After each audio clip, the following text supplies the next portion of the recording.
40 ga yaqin loyihalar ichidan bizning loyihamiz birinchi o'rinda. Bir o'sha neft gaz sohasidagi barcha jihoz va uskunalarni uzoqroq xizmat qilishini ta'minlab beradi. Halilov Jamshid Akmalovich, Iqtisodiyot va pedagogika universiteti neft va gaz ishi kafedrasi dotsenti.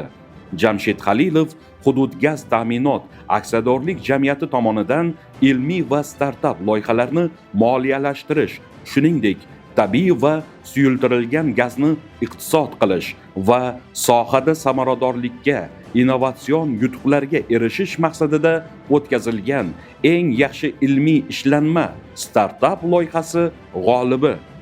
Aytish kerak, hozirgi kunda dunyoda ishlab chiqarish korxonalarining asosiy qurilmalarini metal konstruksiyalar tashkil etgani bois sanoat va xalq xo'jaligining rivojlanib borishi bilan metallni korroziyadan himoyalovchi ingibitorlarga bo'lgan talab tobora ortib bormoqda.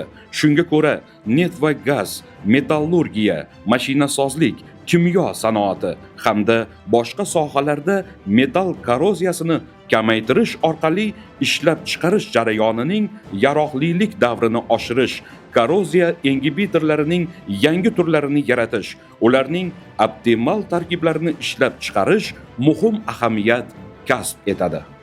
Jamshid Halilovning ushbu loyihasida ham hudud gaz ta'minoti aksiyadorlik jamiyatiga qarashli metall konstruksiyalarni korroziyadan oldini olish uchun ishlab chiqarilishi rejalashtirilayotgan korroziya ingibitorlari va korroziyaga qarshi qoplamalarni olish va qo'llashdan iboratligi bilan ahamiyatlidir.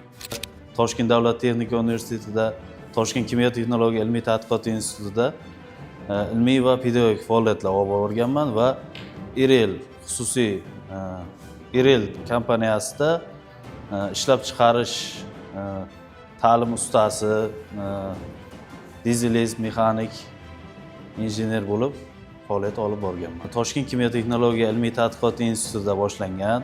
Bizning rahbarimiz, ilmiy rahbarimiz Nurqulov Fayzulla Nurmo'minovich, doktor nauk, professor bizga shu asosiy muammo, butun neft gaz sohasida metall konstruksiyalarni korroziyaga uchrashi, ularni qanday oldini olsak bo'ladi kabi muammolarni olib chiqishimiz kerak degan taklif bilan chiqqan edi va shu ish ustida ishladik. Birgalikda o'sha laboratoriyada birinchi sintezlarni olib bordik, ularni sinab ko'rdik. Sho'rtar neft gaz qazib chiqarishga xat orqali chiqdik shu loyiha bo'yicha. Keyin ular laboratoriyasidan foydalandik. Asosan laboratoriya emas, haqiqiy ishlab turgan quvurlarda sinab ko'rishni boshladik. Hudud gaz ta'minotini o'zini laboratoriyasida ham sinab ko'rdik, quvurlarda sinab ko'rdik. Hudud gaz ta'minotini o'zi ham ijobiy xulosa berib, 40 ga yaqin loyihalar ichidan bizning loyihamiz birinchi o'rinda oldi. Biz mana shu loyihamiz ustida ishlaganimizda 5 ta yangi turdagi korroziyaga qarshi ingibitorlar sintez qildik laboratoriya sharoitida. Bular mahalliy xomashyolar asosida chiqindilardan, ya'ni chiqindi mahsulotlardan tashkil topib, ularni qayta ishlash natijasida yangi moddalar sintez qilib oldik va ularni korroziya jarayoniga sinab ko'rdik. Ya'ni bu qanday bo'ladi?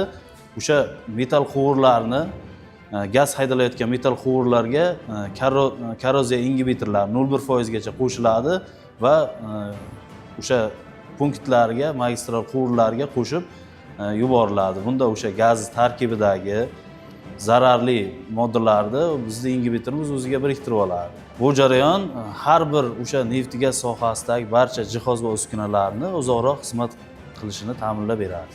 Endi bu startap loyihamizda biz g'olib bo'lganimiz asosiy bizga kuch, g'ayrat, shijoat bag'ishlaydi. Shogirdim erishgan yutuqdan juda ham faxrlanaman. Mana shu loyihamiz orqali yurtimiz rivojiga hissa qo'shsam, men xursand bo'laman.